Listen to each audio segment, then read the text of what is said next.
माता जय गोपाल। आप સૌને મહાશિવરાત્રિની ખૂબ ખૂબ હાર્દિક શુભકામનાઓ।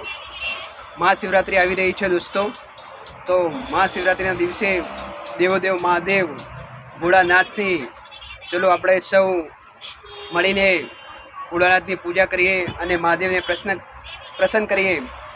અને મહાશિવરાત્રિના દિવસે આપણે સૌ સાથે મળીને એક સંકલ્પ કરીએ કે મહાદેવના પ્રિય નંદી મહારાજ, જે નંદી મહારાજને લોકો આવારા કહીને લાકડીઓ મારીને ઘરેથી ભગાવે છે, રસ્તા પર ફરતા એટલે લોકો કહે છે કે આ તો આવારા છે, આવારા પશુ છે, એમ કહીને લાકડી મારીને ભગાવતા હોય છે। એ નંદી મહારાજ જે આપણે ઊભા રહી શકતા નથી, શ્વાસ લઈ શકતા નથી, એવા ગંદા પ્લાસ્ટિક કચરો પડ્યો હોય એવા અઠવાડાના જગ્યાએ ઊભા રહીને કચરો પ્લાસ્ટિક ખાઈને એ નંદી મહારાજ મૃત્યુ પામી રહ્યા છે। અને એ નંદી મહારાજ રસ્તા પર બેઠા હોય અને એક્સિડન્ટ થઈને કેટલાય નંદી મહારાજો દેવલોક જઈ રહ્યા છે।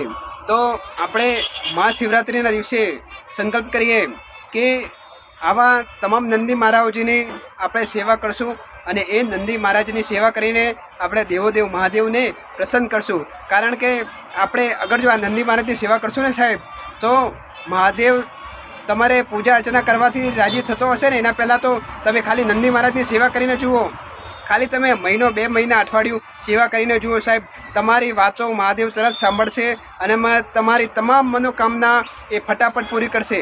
તો આપણે સૌ સાથે મળીને મહાશિવરાત્રિના દિવસે એક સંકલ્પ કરીએ કે જે પણ નંદી મહારાજો રસ્તામાં ફરી રહ્યા છે એ નંદી મહારાજની સેવા કરશું અને મહાદેવને પ્રસન્ન કરશું। જય ગૌ માતા, જય ગોપાલ।